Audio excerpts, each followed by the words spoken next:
वो मेरे पति हैं, पति थे और पति रहेंगे, और मैं पूरी कोशिश करूंगी कि डाइवोर्स ना हो। ज्योति सिंह जी ने कह दी बड़ी बात। जी हाँ, नहीं लेंगी तलाक ज्योति सिंह जी पवन सिंह जी से। बता दें कि ज्योति सिंह जी ने बयान दिया है इंटरव्यू के दौरान। बयान देते वक्त ये कहा है कि वो मेरे पति थे, पति हैं और पति रहेंगे, क्योंकि मैं एक भारतीय नारी हूँ और भारतीय नारी कभी नहीं चाहती है कि उनका डाइवोर्स हो।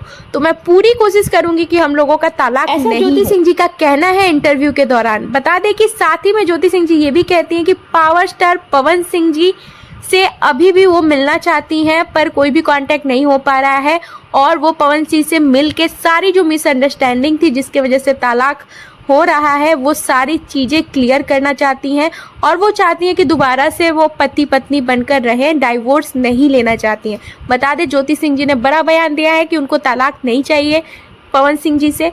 अभी देखना ये दिलचस्प रहेगा कि पवन सिंह जी इस मैटर में क्या कहना चाहते हैं, क्या वो तलाक लेना चाहते हैं ज्योति सिंह जी से। अभी तक ऐसा कुछ खुलासा नहीं हुआ, पावर स्टार ने खुल के नहीं बोला है इस विषय पे। जैसे ही कुछ न्यूज़ मिलती है हम आप तक जरूर पहुंचाएंगे। वीडियो पसंद आए तो एक लाइक करें।